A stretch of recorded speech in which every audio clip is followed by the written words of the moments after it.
네, 수강생 여러분 안녕하세요. 저는 오늘 AI 기반 이상탐지의 원리 및 산업 활용 사례를 주제로 강의를 하게 된 울산대학교 이수동 교수라고 합니다. 오늘 강의에서 말씀드릴 내용은 크게 세 가지로 구성되어 있고요. 첫 번째는 이상탐지란 무엇인가에 대해서 설명을 드리고, 두 번째는 산업 현장에서의 이상탐지 문제를 AI로 푸는 여러 가지 접근법에 대해서 소개를 드리도록 하겠습니다. 마지막으로는 AI 기술 중에서 딥러닝을 활용해서 우리가 여러 가지 유형의 데이터 중에 이미지와 관련된 이상탐지를 하는 원리와 활용 사례에 대해서 말씀드리고 강의를 마치도록 하겠습니다. 첫 번째, 이상탐지의 이해입니다. 이상탐지라는 용어에서 바로 알 수 있듯이 이상탐지는 가장 간단하게 정의를 해보면 이상한 것을 찾아내는 것입니다. 그럼 우리가 이제 산업 현장에서는 주로 이상하다라고 하는 것은 보지 못한 패턴이기 때문에 제조업을 예시로 든다면 정상 데이터가 아닌 불량 데이터, 또는 뭐 금융이나 보안이 중요한 산업 분야에서는 정상적인 패턴이 아닌 뭐 해킹이나 또는 의도적인 공격을 의도로 한 뭐 이상한 거래나 또는 뭐 행위, 이런 것들을 모두 통칭한다고 할 수가 있겠죠. 그래서 이 이상을 찾아낼 수 있는 알고리즘을 개발할 수 있다면 산업의 다양한 분야에서 많은 어플리케이션에 활용할 수가 있을 겁니다. 그럼 이걸 데이터 기반으로 정의를 해본다고 하면은 위에 우리가 적혀 있는 것처럼 이상 탐지란 데이터의 정상성에서 유의하게 벗어난 관측치를 탐지하는 과정이다 라고 할 수가 있겠고요. 그럼 이 문장을 우리가 실제 문제에 적용하기 위해서는 각각의 용어에 대한 개념을 한번 잡아볼 필요가 있을 것 같은데요. 왼쪽 편에 준비한 그림을 한번 보시면 여러 마리의 물고기가 이제 헤엄을 치고 있는 걸 볼 수가 있는데, 이 중에 여러분에게 이상한 물고기가 어디 있나라고 여쭤보면은 여러분은 이제 어떻게 대답하실지 한번 생각해 보실 수 있을 것 같습니다. 사실 이건 답이 있는 문제가 아니기 때문에 우리가 뭐 어떻게 대답한다고 해도 틀린 것은 아니겠지만, 아마도 많은 분들은 여기에 위치하고 있는 이 빨간색 물고기가 이상하다라고 한눈에 일단 파악하실 수가 있을 것 같아요. 근데 이제 우리가 어떤 데이터가 이상하다라고 하려면 위에 있는 문장에 있는 정상성과 유의하게 벗어난, 그리고 탐지라는 이제 세 가지 표현에 대해서 정의를 할 필요가 있습니다. 첫 번째는 정상성에서 벗어났다라고 하는데, 그러면 이 물고기 중에 어느 물고기가 정상적인 물고기인가를 정의할 수가 있어야 될 겁니다. 그러면은 어느 물고기가 정상인가요? 그래서 우리는 이거를 사전에 우리가 어떤 주어져 있는 실제 진리에 해당하는 사전 지식이 없다고 한다면은 이 데이터를 보고 판단할 수밖에 없을 텐데, 이 빨간 물고기가 다른 물고기에 비해서 이상해 보이는 이유는 첫 번째로는 방향이 거꾸로 되어 있습니다. 그럼 우리가 우리 나름대로 임의로 룰을 정한다면, 왼쪽을 보고 있는 물고기가 정상이고 오른쪽을 보고 있는 물고기가 이상이다, 이렇게 정상성을 정의할 수도 있을 것이고요. 또는 색깔로 따졌을 때는 뭐 푸른 계열의 물고기는 정상이고 붉은 색깔은 정상이 아니다라고 할 수도 있을 겁니다. 또는 어떤 분들은 뭐 입모양이나 입모양의 크기, 지느러미의 모양, 뭐 다른 조건을 갖다 댄다면은 꼭 이 물고기가 아니더라도 다른 물고기도 이상하다라고 할 수가 있는 거고, 또 내가 마련한 조건에서는 빨간 물고기가 정상일 수도 있는 것입니다. 자, 그래서 이 정상성을 정의하는 것이 첫 번째 우리가 가지고 있는 과제고요.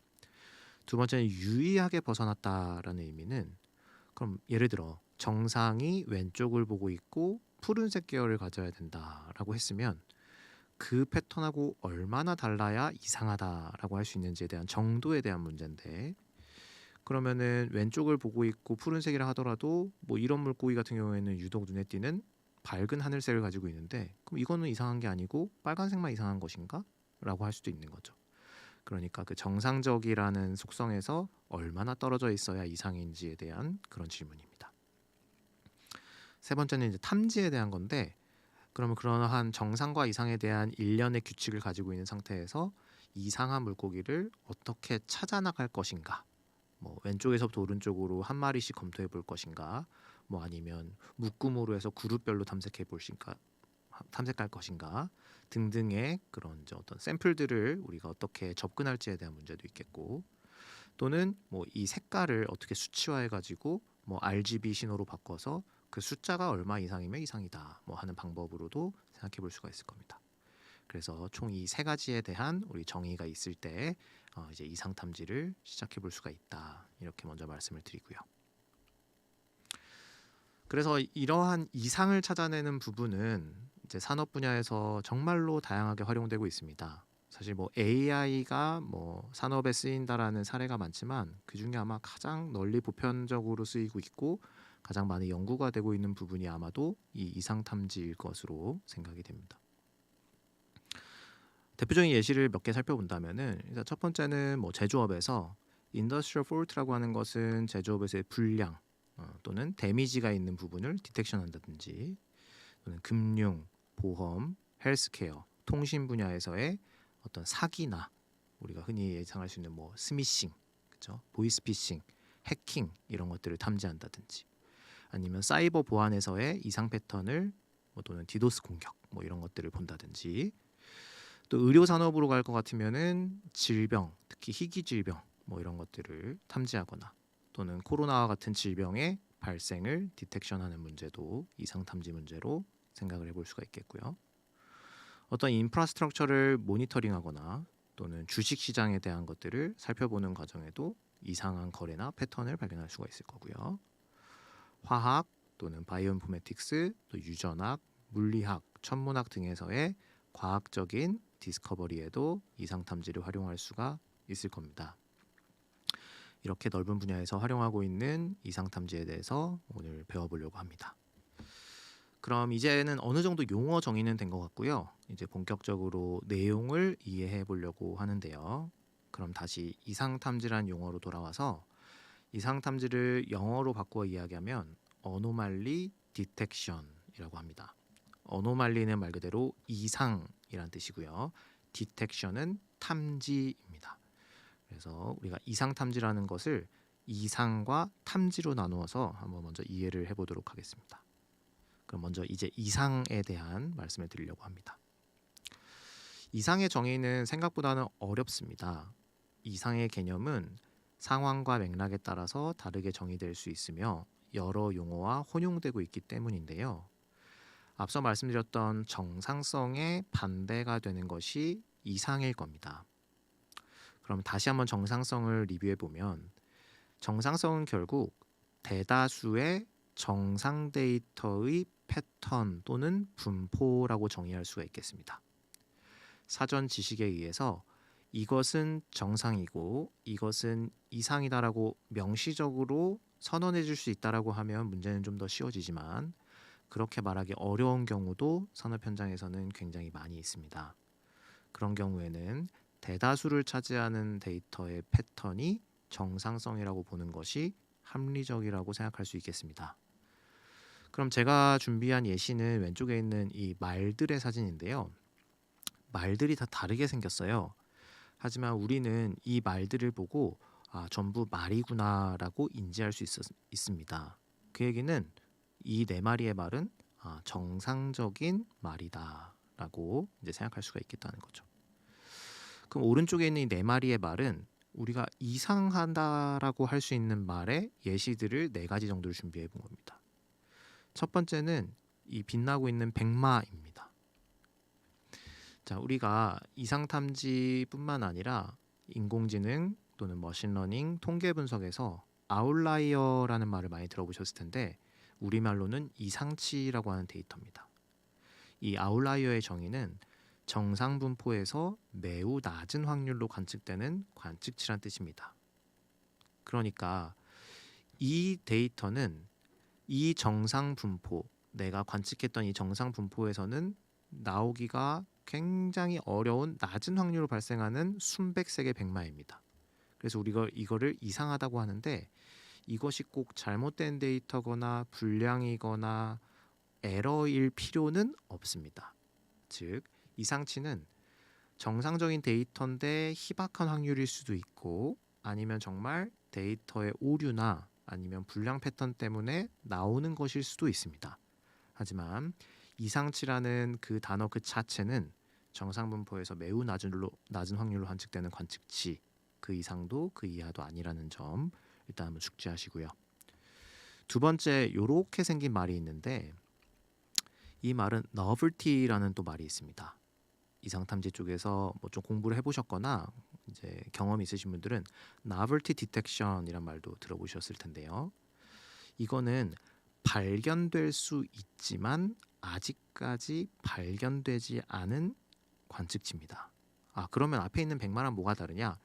사실 이래서 어려운 건데 아웃라이어하고 노벨티가 꼭 서로 배타적으로 구분되는 용어가 아니라 어느 정도 둘이 교집합을 가진 용어일 수도 있습니다. 하지만 분야에 따라서 또는 연구자에 따라서 용어를 다르게 쓰기 때문에 역으로 더 이해하기 어렵다는 건데요. 이 말 그대로 이해하시면 발견될 수는 있어요. 이 말이 여기에 있었어도 뭐 이상하진 않겠지만 아직은 내가 봤던 데이터 중에는 없는 겁니다. 이렇게 생각하실 수 있고요. 세 번째는 out of distribution이다. 줄여서 OOD라고 하는 것인데요. 이건 어떤 거냐면 기존에 정의된 데이터 분포에 속하지 않은 새로운 분포로부터 발견된 관측치입니다. 우리가 기존의 말이라고 하는 기존에 가지고 있던 클래스에 속하는 데이터는 아니에요. 여러분 이거는 다른 얘기지만 우리가 동물을 분류하는 체계에서도 얼룩말은 말이 아니라고 합니다. 말이 아닌데 그렇지만 이 안에서 나올 수는 있다고 생각할 수 있어요. 그죠? 하지만 엄밀히 말하면 정상 분포, 즉 말이라는 분포에서는 나오지 않는 겁니다. 속하지 않는 거기 때문에 즉 얼룩말이 나오기 시작한다면 얼룩말이라는 새로운 종에 대한 새로운 분포가 또 정의되어야 할 것이고 그게 우리가 관측했던 데이터의 분포 바깥에 있는 거라고 해서 out of distribution이라고 우리가 부릅니다. 이걸 산업 문제 예시로 들어보면 이런 겁니다. 예를 들어 우리가 어떤 회사에서 사원들이 출입 게이트를 지날 때 얼굴을 인식해서 신분증을 찍지 않아도 1층 현관 게이트를 지날 수 있게 자동으로 문을 열어주는 자동 시스템을 만들었다고 해보겠습니다. 근데 오늘 아침에 신입사원들이 한 100명 정도 들어왔어요. 그러면은 이 신입사원들의 얼굴은 기존에 있던 데이터에 없었기 때문에 문을 열어줄 수가 없습니다. 그래서 기존 분포에 가지고 있던 데이터에 속하지 않는 거죠.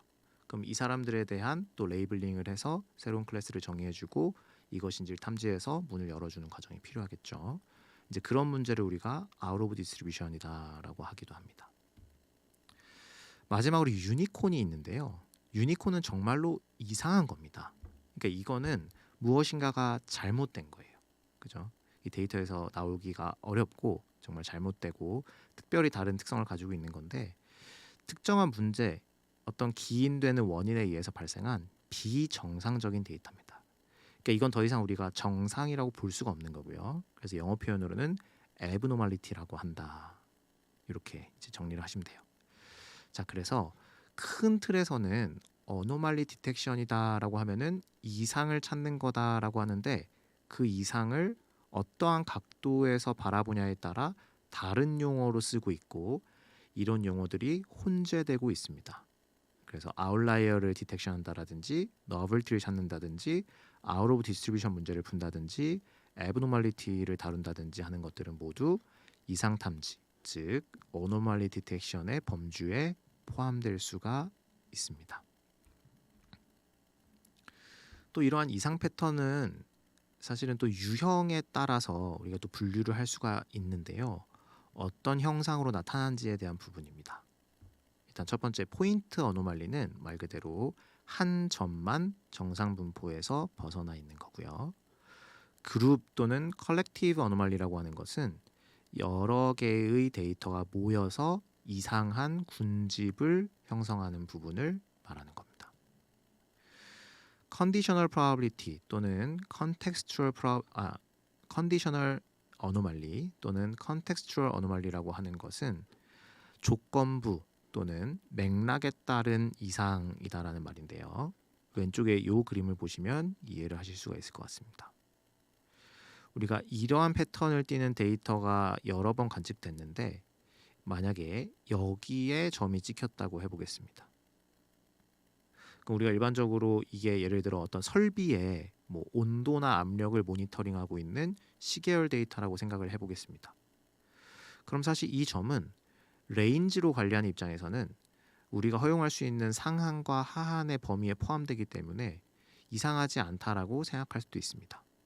만약에 이 점이 여기에서 나타났던 점이라면 수치만으로 봤을 때는 정상 범위에 있는 온도 또는 압력이라고 할 수 있는 거죠.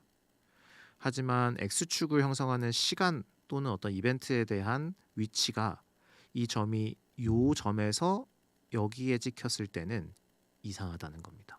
그죠? 이 점이 여기에 있었으면 안 이상한데, 그래서 허용 가능한 범위 안에 있지만 맥락을 고려했을 때 지금은 여기 있으면 안 된다라는 것이 컨텍스추얼한 어노멀리고요. 이걸 다른 말로 컨디셔널이라고 부르기도 합니다. 다음은 로우 레벨 또는 하이 레벨이라는 용어에 대한 건데요. 로우 레벨은 위쪽처럼 이러한 형태의 것을 말합니다. 즉 패턴이 명확하게 드러나는 겁니다. 이러한 카페트를 만드는 공정이 있는데 여기가 뜯어졌어요. 그럼 이거는 눈으로 봐도 여기에 있는 패턴하고 여기에 있는 패턴을 수치적으로만 바로 비교해봐도 이건 이상이라는 걸 바로 알 수 있죠. 그래서 이거는 아주 저차원적인 로우 레벨의 이상인데, 반면에 여기에 있는 4개의 그림을 봤을 때, 사진을 봤을 때 이 4장 중에 이 사진만 좀 이상하다라는 느낌이 들죠. 그죠? 이거가 이상하다는 거 알려면 이 이미지가 뭐 색깔이 이상하고 이 점에 뭐가 묻어 있고 그래서 이상한 게 아니라 이 이미지 하나 자체는 아주 깨끗하고 좋은 이미지인데 전체적인 맥락을 고려해 봤을 때 우리가 하이 레벨, 즉 고차원적인 이해를 했을 때 이 사진이 고양이임을 인지하고 이 사진이 고양이임을 인지하고 이 사진이 고양이임을 인지했을 때는 얘는 강아지이기 때문에 이상한 겁니다. 그죠? 그러니까 이거는 굉장히 저차원적인 이런 단순 패턴의 비교가 아니라 아주 고차원적인 부분에 대한 그런 시멘틱한 어노말리라고 볼 수가 있는 거죠. 이런 식으로 제가 문제에서 다루고자 하는 이상의 패턴에 의해서도 이상에 대한 분류를 다르게 가져갈 수 있는 부분인 것이죠. 그럼 이상에 대해서는 이렇게 말씀을 드렸고, 탐지에 대해서 말씀을 드리려고 하는데요. 이상하다는 걸 탐지하는 것도 문제가 다 다르게 정의될 수 있습니다. 자, 이제 여기서 이제 여러분이 머신러닝에 대한 기초가 조금 있으셔야 이해가 더 쉬우신데, 머신러닝에 대한 기본적인 이해는 있다고 생각하고 일단 설명을 드려보겠습니다. 일단 가장 단순하게는 우리가 어떤 제조 공정에서 이미지를 이제 촬영을 했다. 저는 이러한 어떤 부품을 만드는 공정을 지금 대상으로 하고 있는데, 생산되어 있는 부품을 하나 찍어보고 하나 찍어봤어요. 여러분 눈이 보시기에 여기에 지금 흠집이 있기 때문에 이게 이상이라는 것을 바로 판단하실 수가 있겠죠.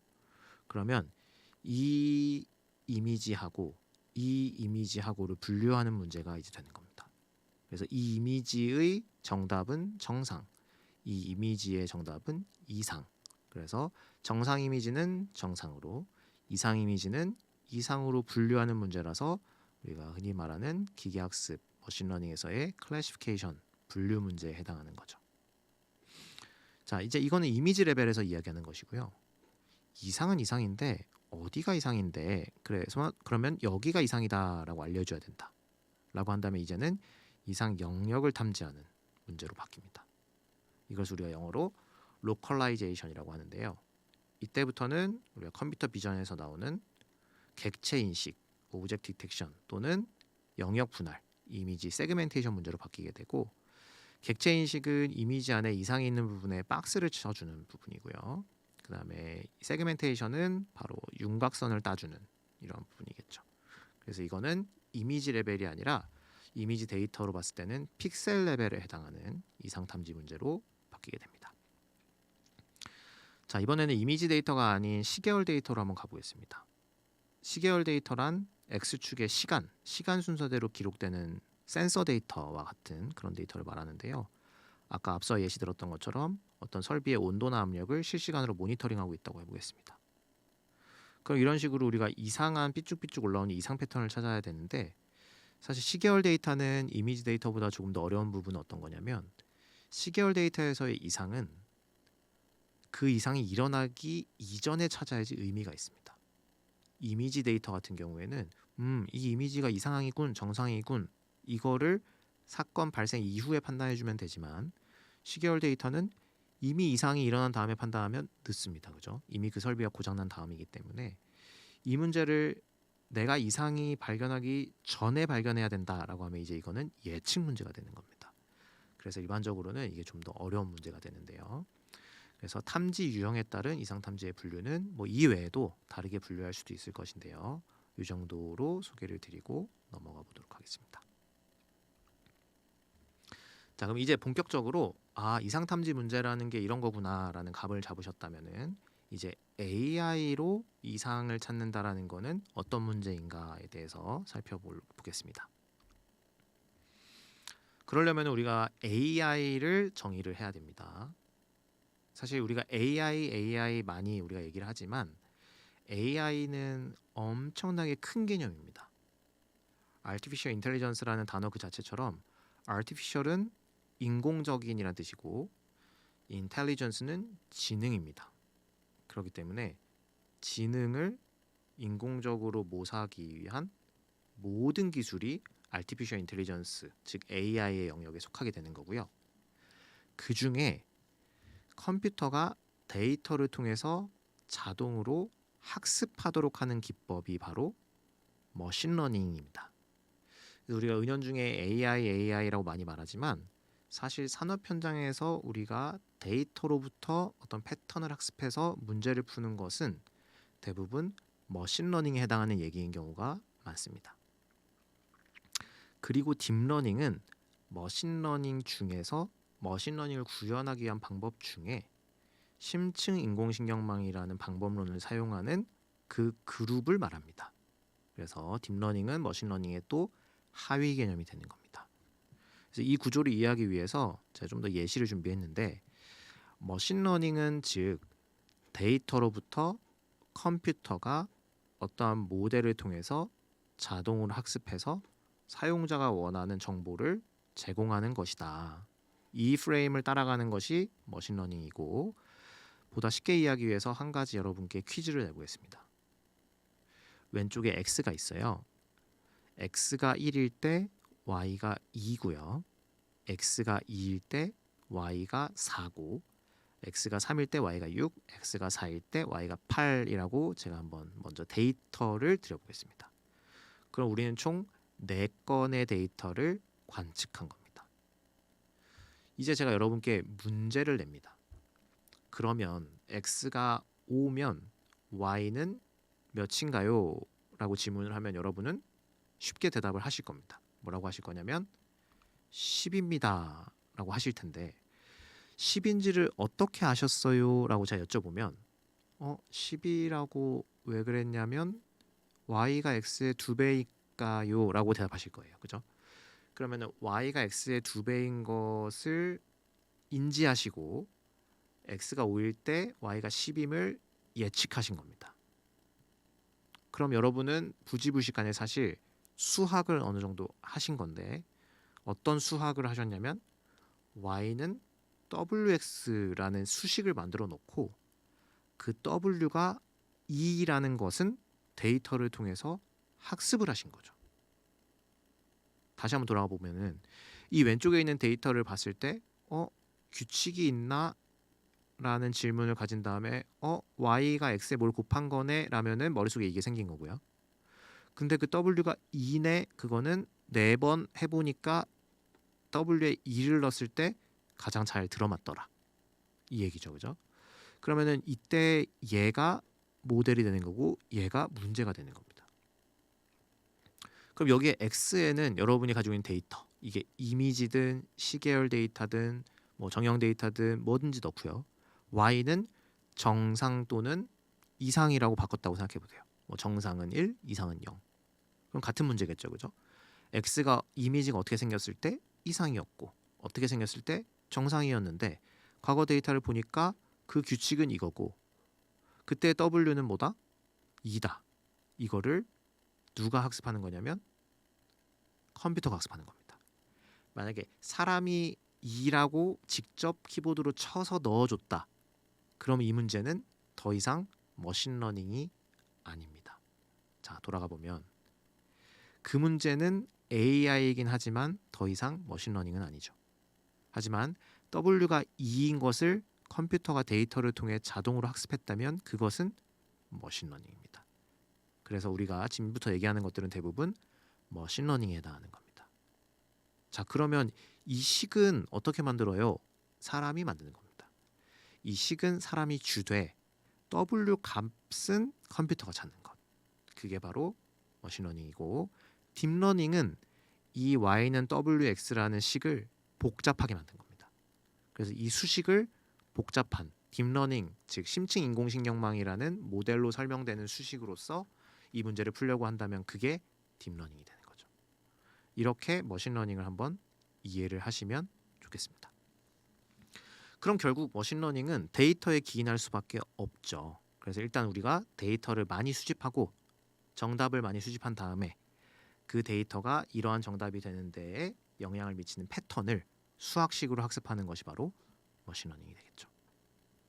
자, 그러면 머신러닝 기반 이상 탐지를 저는 이제 할 수 있다라고 주장을 하고 그게 중요하고 그런 것을 연구하는 사람인데, 사실 머신러닝이 만능은 아닙니다. 머신러닝으로 이제 이상 탐지를 하려면 여러 가지 어려움이 있어요. 그것을 제가 세 가지로 나눠서 한번 설명을 드리려고 합니다. 첫 번째는 데이터 측면입니다. 일단은 데이터가 무조건 많아야 됩니다. 자, 근데 어떻게 많아야 되냐? 왜 그러냐면 제가 데이터를 4건 보여드렸을 때는 여러분이 쉽게 5를 넣으면 10이 나오고 W가 2인 것을 바로 찾았지만 제가 한 건만 보여드렸어요. 여러분, X가 1일 때 Y가 2인데 X가 5면 Y가 몇이겠습니까? 라고 여쭤보면 어떤 분은 10이라고 대답하고 어떤 분은 6이라고 대답할 겁니다. 왜 그러냐면 한 건밖에 안 봤기 때문에 1을 더해야 될지 2를 곱해야 될지를 모르는 거죠. 이게 데이터 부족입니다. 그래서 우리가 빅데이터 하는 것이 머신러닝 AI를 잘하려면 데이터가 많아야 되고 그 데이터가 그 패턴을 아주 잘 설명하는 데이터여야 됩니다. 그런데 아쉽게도 그런 데이터를 만들거나 구하는 것이 실제 산업 현장에서는 매우 어렵습니다. 그것을 우리가 수집한다고 하더라도 어떤 문제가 있냐? 일단 첫 번째, 정상 데이터에 굉장히 큰 변동성이 있습니다. 즉, 정상끼리 다 똑같이 생기면 이상 데이터가 정상하고 다르게 생기다라는 거를 알기가 쉬운데 정상끼리도 굉장히 다르게 생겼기 때문에 정상의 아주 조그만 변화, 즉 뭐 아주 작은 파티클이 떨어지거나 아주 작은 흠집이 나도 이상인데 그러한 변화의 크기에 비해서 정상끼리 다른 정도가 너무 크다는 거죠. 그런 경우에는 이상 탐지를 머신러닝으로 풀기가 쉽지가 않습니다. 두 번째, 데이터 수집 차원에서도 정상 데이터는 굉장히 많지만 이상 데이터는 굉장히 적습니다. 여러분, 제조 공정에서 뭐 분량 단위가 분량률 단위가 뭐 ppm이라고 하면 100만 분의 1입니다. 그러면 정상 데이터 100만 장 나올 때 분량 데이터 한 장 나온다는 얘기거든요. 그러면은 분량 데이터에 대한 해답지가 적기 때문에 머신러닝이 잘 학습되지가 않습니다. 그래서 이것을 우리가 클래스 임밸런스라고 하는 문제인데 이것들이 항상 문제가 됩니다. 더군다나 안 그래도 귀한 이상 데이터인데 그 이상 데이터가 패턴이 또 다양해요. 어떤 거는 흠집이 있는 거고 어떤 건 이물질이 있는 거고 어떤 건 색깔이 다른 거고 그것도 다르기 때문에 더더욱 데이터가 부족해집니다. 그래서 데이터를 늘려보려고 하면 레이블링, 즉 정답을 달아주는 것은 비용이 매우 비쌉니다. 실제 도메인 전문가가 와서 그 데이터들을 전부 보고 그 데이터에 불량인지 아닌지를 판정해주고 영역까지 탐지하려고 하면은 태블릿에다가 이미지를 띄워놓고 펜을 들고 그 영역의 윤곽선을 따줘야 됩니다. 이거는 굉장한 비용이 드는 일이죠. 그래서 이러한 데이터 측면에 어려움이 있고요. 두 번째는 의사결정 측면인데 이상 판정 기준을 설정하기가 어렵다는 겁니다. 머신러닝에서는 thresholding이라고 하는데 임계치를 정해야 되는데 아까 앞에서 설명드린 것처럼 얼마나 이상이야 이상인데 라는 그 수치적인 기준을 정하는 것이 어렵고요. 그때 타입 1, 타입 2에 대한 에러의 트레이드오프가 발생하게 되는 거죠. 그렇죠? 우리가 어떤 의미냐면은 양치기 소년 예시인데 내가 분량을 놓치기 싫어서 조금만 이상해도 다 분량이라고 하면은 과검이 많아지겠죠. 그죠? 그럼 라인에서 정상인데도 계속 이상이라고 알람이 울릴 겁니다. 그럼 아무도 믿지 않겠죠. 그러면은 과검을 줄이려고 타이트하게 관리를 해서 정말 이상해야지 이상이라고 알림을 울려준다면은 실제 이상도 잡지 못하고 놓치게 될 확률이 생기는 겁니다. 이제 그걸 우리가 타입 1, 타입 2 에러라고 하는데 요거는 트레이드오프 관계라서 하나를 좋게 하려면 하나가 안 좋아지기 때문에 여기서 최적점을 찾는 것이 매우 어렵고요. 이제 세 번째 활용 측면에서도 그러면은 머신러닝이라는 것은 사실 그냥 수식으로 우리가 어떤 것을 패턴 학습한 다음에 Y가 뭔지를 답을 그냥 던져주고 책임지지 않는 거기 때문에 그 결과에 대한 해석이 어렵습니다. 불량이라고 했는데 왜 불량이라고 했어? 라고 하면 대답하기가 어렵다는 거고요. 이상 원인도 마찬가지입니다. 왜 불량이라고 했어? 라고의 그 왜랑 지금의 왜는 좀 다른데 지금의 왜는 불량이 그러면 왜 발생한 거야? 내가 공정에 가서 어떤 거를 개선해야지 불량이 발생하지 않니? 라고 물으면 그것도 머신러닝이 대답해 주기는 쉽지가 않습니다. 그래서 이런 거를 잘 설명하기 위한 머신러닝, 인공지능 기술들도 활발히 연구되고 있습니다. 그래서 이러한 어려운 점이 있다는 점 말씀을 드리겠습니다. 자, 그러면 이제 머신러닝 기반 이상탐지 문제의 유형을 분류할 텐데 가장 크게는 데이터의 유형에 따라 나눌 수 있을 거고요. 첫 번째 정형 데이터에서는 만약에 시간에 대한 순서가 없다면 우리는 비시계열 데이터라고 하고 이때는 변수 간 상관관계가 이상탐지의 가장 핵심적인 요인이 되고요. 두 번째 시계열 데이터라고 한다면은 아까 말씀드린 것처럼 이상 상태를 사건이 발생한 이후가 아니라 사건이 발생하기 전에 미리 예측해야 되므로 어려운 점이 있습니다. 그리고 이제 비정형 데이터로 넘어가게 되면 첫 번째 이미지 또는 비디오 데이터 같은 경우에는 이상 유형을 분류하는 이미지 레벨의 분류 분석이냐 아니면 이미지 안에서 어느 부분이 이상인지를 표시해주는 영역 탐지 문제이냐로 문제가 바뀌고요. 텍스트 데이터는 경우에는 이제 맥락을 고려해서 앞뒤 맥락의 의미를 이해하고 이 부분이 이상하다라고 해주는 이 컨텍스트를 반영하는 것이 가장 키가 된다고 할 수가 있겠고요. 두 번째 분류는 슈퍼비전, 지도. 우리가 머신러닝에서 지도 학습이다라고 할 때 쓰는 슈퍼바이즈 러닝이다 할 때 그 슈퍼비전인데요. 이 슈퍼비전의 정도에 따라서 또 문제를 나눌 수 있다는 겁니다. 만약에 fully supervised하다, 그래서 완전 지도 학습이다라고 한다면요. 이 지도라는 것은 레이블드된 데이터를 활용한 거기 때문에 앞에서의 예시로 치면 X와 Y가 모두 붙어 있는 거예요. 그래서 이 데이터는 정상이고 이 데이터는 이상이다가 모두 다 표시되어 있으면 쉬운 겁니다. 하지만 그 경우에도 클래스 불균형 문제 등 앞에서 언급한 문제들은 여전히 남아있겠죠. 그래도 이 경우는 굉장히 행복한 경우입니다. 실제에서, 현업에서는. 그 극단적인 반대의 경우가 언슈퍼바이즈드인데 이거는 레이블이 전혀 없는 겁니다.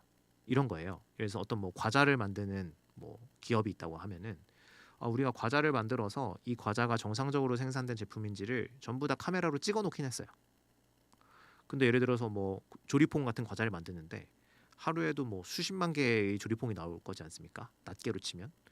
근데 그거에 대한 레이블링을 다 해놨을 리가 없겠죠. 이 조리퐁은 정상이고 이건 부정상이다 이렇게. 그렇기 때문에 레이블은 전혀 없는 거예요. 하지만 생산된 제품의 모양을 찍은 이미지는 막 수십만 수백만 장이 있을 수는 있습니다. 그 상태에서 이상 탐지를 해야 된다. 그럼 결국에는 대다수를 차지하는 데이터로부터 떨어져 있는 데이터가 이상이다. 이런 식으로밖에 할 수가 없을 거잖아요. 그죠? 그러면은 한정된 정보로 모델을 학습해야 된다라는 어려움이 있고요. 그 사이에 있는 것이 어떻게 보면 세마이 슈퍼바이즈드인데 세마이 슈퍼바이즈드는 일부는 레이블이 있고 일부는 레이블이 없는 겁니다. 예를 들어 어떠한 담당자가 레이블링을 정말 열심히 노력해서 했어요.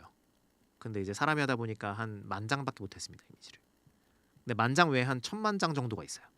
10,000,000장은 너무 과장이 된 것 같고 한 100,000장 정도가 있다라고 하면 그럼 레이블드 된 데이터만 쓰면은 10,000장만 써야 되는데 나머지 100,000장이 너무 아깝잖아요.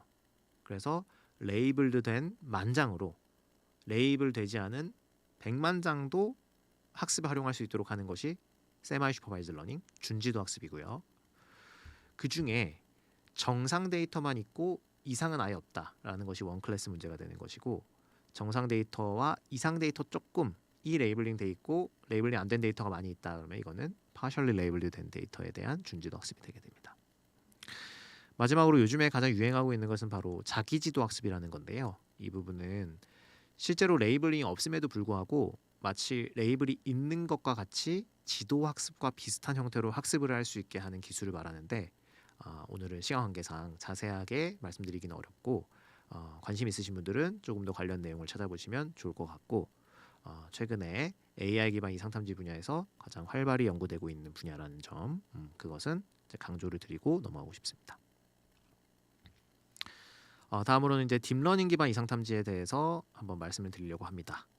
다만 오늘 이제 말씀드릴 내용은 다른 데이터 유형은 다 커버하지 못하고 이미지에 대해서만 이제 조금 말씀드리려고 합니다. 자, 그럼 앞에서 말씀드렸던 부분들을 다시 한번 복기해 볼 때 일단 처음에 분류 분석으로 푼다라는 건 이제 이해가 되실 것 같고요. 그 다음에 있는 reconstruction, 복원 또는 feature embedding 이 부분은 여러분에게 생소하게 들리실 수가 있을 것 같은데 크게 봤을 때 어떻게 나누어지는지 대략적인 부분들만 쭉쭉 보면서 넘어가도록 하겠습니다. 그래서 해당 내용에 대해서 특별히 또 세부적인 내용에 관심 있으시면은 여기 안내된 개념 키워드와 그 같이 첨부되어 있는 레퍼런스를 보시고 이제 직접 더 추가적인 내용을 찾아보시면 더 좋은 학습이 될 것 같습니다. 첫 번째 분류 분석인데 이 분류 분석은 아까 말씀드린 것처럼 항상 클래스 불균형 문제가 존재하고 지금 여기에서의 예시로는 파란색이 정상이고 빨간색이 이상이라고 생각하시면 될 것 같고요. 이 이상 데이터가 이렇게 조금밖에 없을 때는 실제로 이상 데이터의 분포가 이만큼인데도 요거밖에 내가 본 적이 없기 때문에 실제로는 여기에다가 선을 그어야 제일 좋은 학습이 되는 건데 여기에다가 선을 긋게 될 수도 있는 겁니다. 그래서 이 부분을 해소하기 위해서 여러 가지 기술들이 많이 발전이 되고 있는데요. 그 중에 가장 전통적인 기법은 결국엔 샘플링을 활용하는 겁니다. 어떻게든 간에 샘플링을 해가지고 정상 데이터와 이상 데이터 간의 숫자의 균형을 맞추려고 하는 겁니다. 언더 샘플링은 우리가 많이 가지고 있는 정상 데이터 중에 많은 부분을 제거해서 임의로 비정상 데이터와 숫자를 맞춰줘서 학습을 잘하게 하는 부분인데 이러한 언더 샘플링은 쓸 수 있는 데이터도 버리게 되기 때문에 정보의 손실이 발생한다는 단점이 있습니다. 그 반대 개념이 오버 샘플링인데 오버 샘플링은 적은 수를 차지하는 마이너 클래스에 있는 데이터를 많이 만들어내는 거죠. 가장 처음에 단순하게 접근할 수 있는 거는 여기에 있는 데이터를 복사 붙여넣기 하면 됩니다. 하지만 그냥 똑같은 데이터를 복사 붙여넣기 한다고 해서 머신러닝 모델이 학습을 더 잘할 수는 없겠죠. 그러니까 양만 많아진 거지 활용할 수 있는 정보의 양은 똑같으니까. 그래서 여기에 있는 소수의 진짜 데이터를 가지고 그럴듯한 가상 결함, 가상 이상 데이터를 만드는 연구들이 많이 있고요. 그 부분을 우리가 신티시스라고 하는 부분입니다. 그래서 사실 이러한 테크닉을 활용해서 우리 오버 샘플링을 하는 연구들이 더 훨씬 더 많이 쓰이고 더 좋은 성능을 보이는 것을 알 수가 있고요. 그 다음에 이 클래스 불균형 문제를 풀기 위한 손실함수를 다르게 사용할 수도 있는데요. 각 클래스별 오분류 비용을 다르게 줘서 성능 지표에 반영할 수도 있습니다. 예를 들어 분량을 잘못 예측하면은 엄청나게 큰 페널티를 주고 정상을 잘못 예측하면은 조그만 페널티를 줘서 분량은 절대 놓치지 않겠다라고 하는 개념이 코스트 센서티브한 퍼포먼스 메저, 즉 웨이트를 반영한 부분이고요. 두 번째로 소개드리는 포칼로스 같은 경우에는 내가 예측하기 어려운 난이도의 샘플을 더 잘 맞추게 하기 위해서 너무나도 쉽게 정상이나 비정상으로 분류할 수 있는 아주 자명한 데이터에는 로스 펑션의 웨이트를 작게 주고요. 이거 정말 헷갈리는데 하는 거에 웨이트를 많이 줘서 그 학습하는 과정이 분류하기 어려운 까다로운 데이터에 더 집중하도록 하는 그런 종류의 로스 중에 가장 유명한 것이 바로 포칼로스입니다. 그래서 우리가 지도학습에서의 손실함수를 다양한 종류로 바꿔 끼우면서 이러한 클래스 불균형 문제를 조금 해소할 수도 있습니다. 두 번째는 준지도 학습, 세마이 슈퍼바이즈드 러닝인데 앞서 소개드린 것처럼 준지도 학습은 레이블드 된 데이터를 통해서 언레이블드 데이터도 학습에 도움을 줄 수 있도록 하는 부분이고요. 이 관련된 내용들도 굉장히 다양한 기법들이 개발되어 있기 때문에 여러분께서 자세한 내용은 한번 더 찾아보시면 좋을 것 같습니다. 그래서 하나의 예시는 이런 건데요. 만약에 완전히 unsupervised로 했다. 이건 레이블을 고려하지 않았다라고 하는 경우와 그다음에 완전히 supervised learning으로 학습했다라는 경우 그리고 semi supervised learning을 썼다라는 경우를 비교했을 때 우리가 이 정상과 비정상을 분류하는 그 분류의 경계선이 어떻게 학습되는지를 예시로 보여준 건데 역시나 semi supervised learning을 적절히 활용한 요 그래프가 정상은 정상끼리 요 분포를 잘 학습하고 요 분포를 벗어나는 부분에 이상이 있는 형태로 가게 되겠죠. 그죠? 그래서 이런 부분이 더 학습에 효과적이다라는 것을 보여주는 결과 예시라고 볼 수가 있겠고요. 마지막 접근법이 이제 원 클래스 클래시피케이션인데 이 부분은 정상 데이터는 정상인지를 아는 상황이에요. 그러면은 내가 정상은 정상인지를 아니까 정상이 어떤 패턴인지를 머신러닝으로 잘 학습해서 이 패턴이 아니면 너는 이상 이렇게 하는 그 접근법이 원 클래스 클래시피케이션입니다.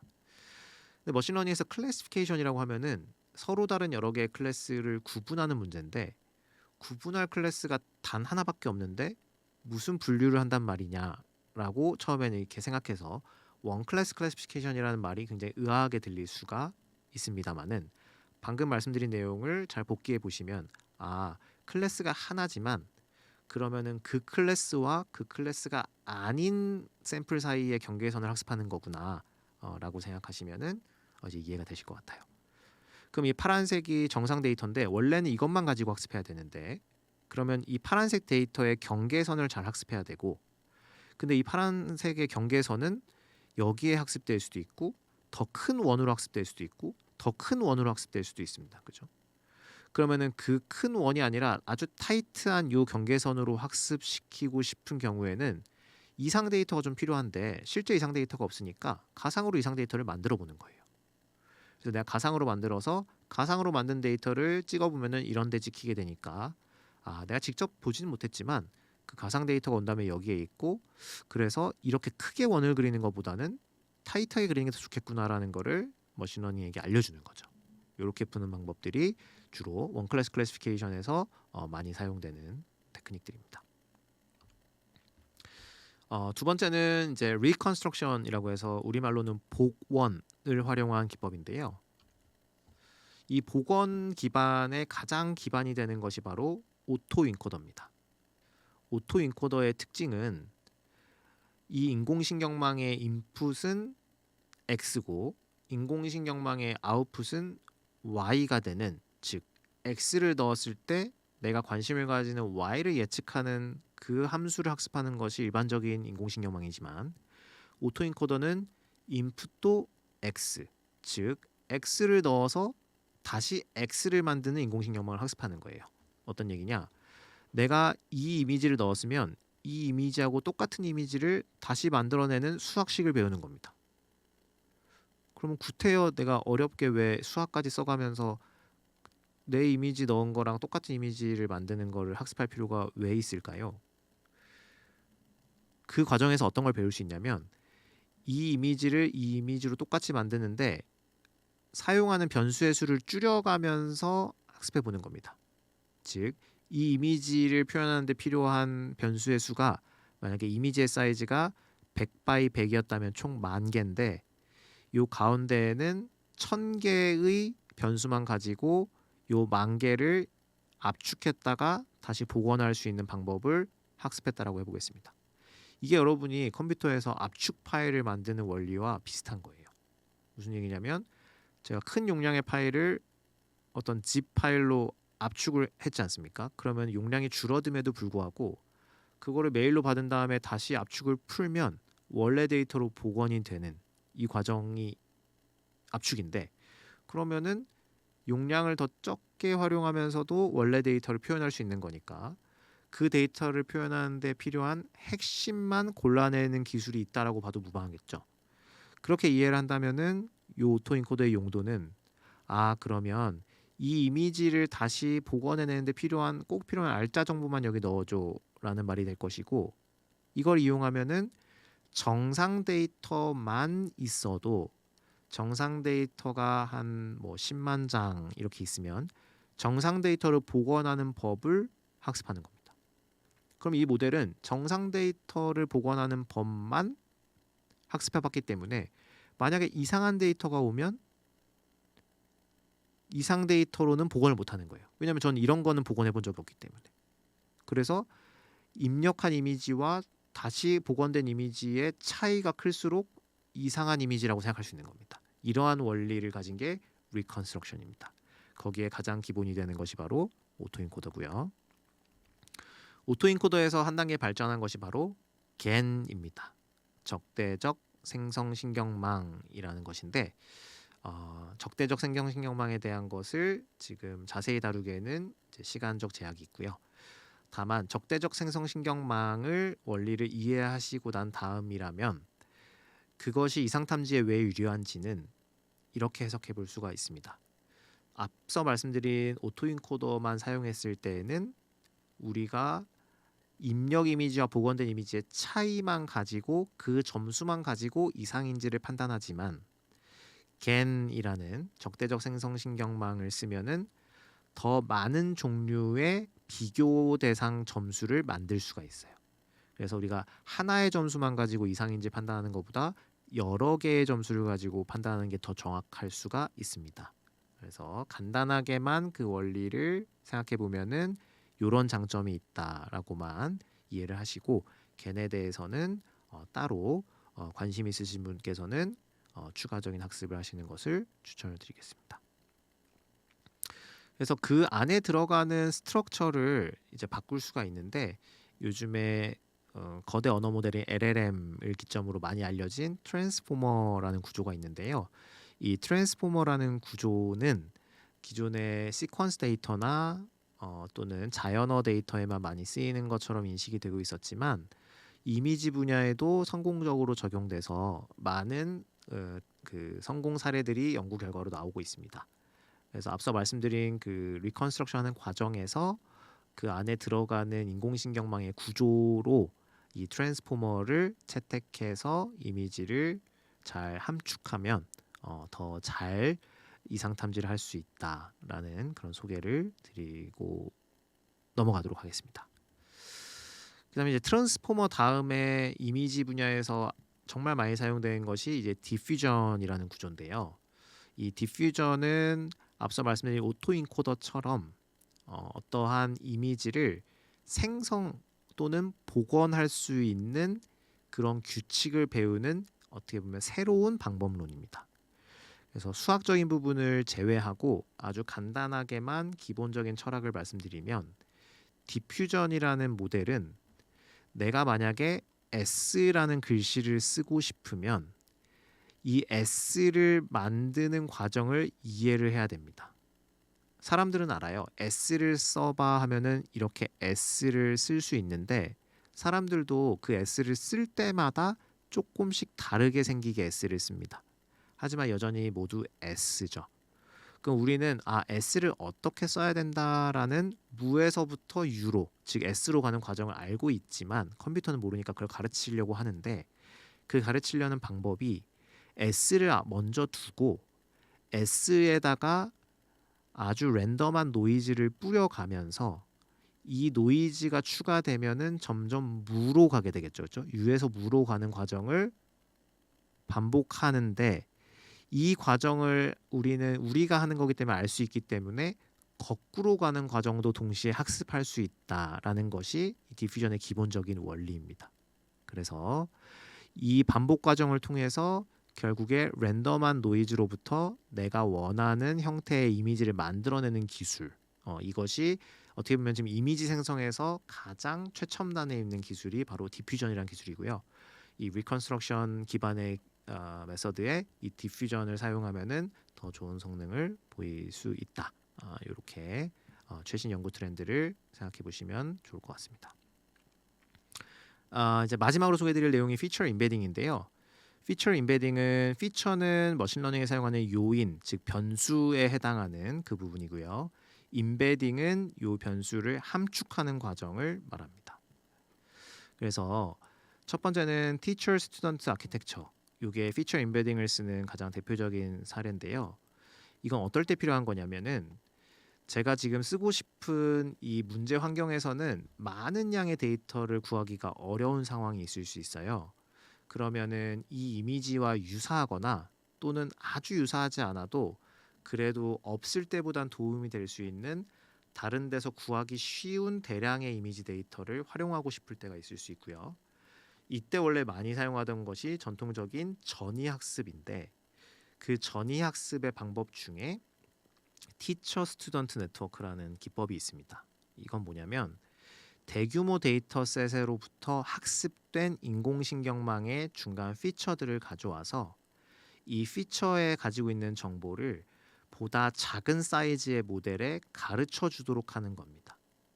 그러면서 동시에 내가 직접 풀려고 하는 문제의 데이터를 이 작은 네트워크에 같이 학습시킴으로써 미리 배워놓은 다른 데이터지만 아주 많은 양에서 배운 큰 모델에서 온 정보를 적은 양의 이미지에 적은 수의 파라미터를 가진 작은 모델을 학습하는 데 도와줄 수 있도록 하는, 그때 우리가 그 학습되어 있던 피처를 사용하는 이제 그런 부분이 이제 Teacher Student Architecture의 개괄적인 내용이고요.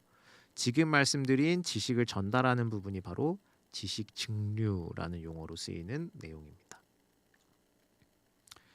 이러한 피처들을 뽑을 때 조금 더 이상 탐지에 유리하게 뽑고 싶을 수 있는데요.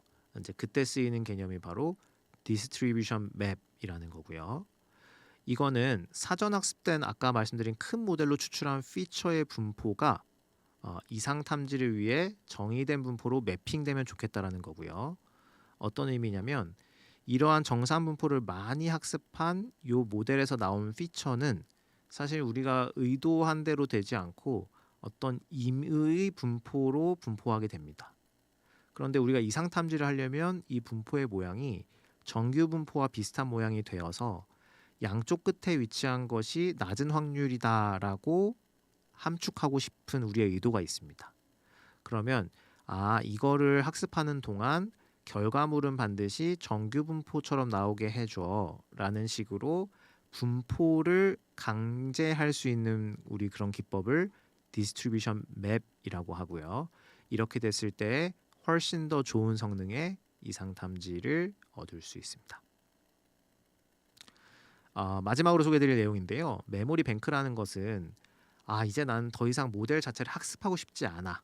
약간 이런 욕심이 있을 때 쓸 수 있는 모델입니다. 큰 모델을 큰 데이터에 똑같이 학습을 하고요. 그러면은 내가 가지고 있는 데이터에 대해서 학습된 모델은 아니지만 그냥 어찌됐든 간에 내 이미지를 넣으면 미리 학습된 큰 모델을 통과해서 어떻게든 간에 피처들이 나오게 됩니다. 그러면은 그 피처들을 보고 너는 정상 데이터 중에 네가 대표적인 정상 대표 선수야 라는 애들을 똘똘한 정상 데이터의 패턴을 골라서 메모리 뱅크라고 하는 은행에다가 넣어 놓는 거예요. 그러면 이 대표 선수 정상 데이터에서부터 멀리 있는 데이터가 바로 이상이라고 볼 수가 있을 겁니다. 그래서 나는 극단적인 케이스에서는 나는 모델을 전혀 학습하지 않고 다른 데서 학습한 모델에다가 내 이미지 넣고 그 이미지를 찍어봤는데 그 전에 봤던 정상 데이터의 대표 선수에서 멀리 있다. 그러면 넌 이상이야. 넌 가까이 있구나. 넌 정상이야.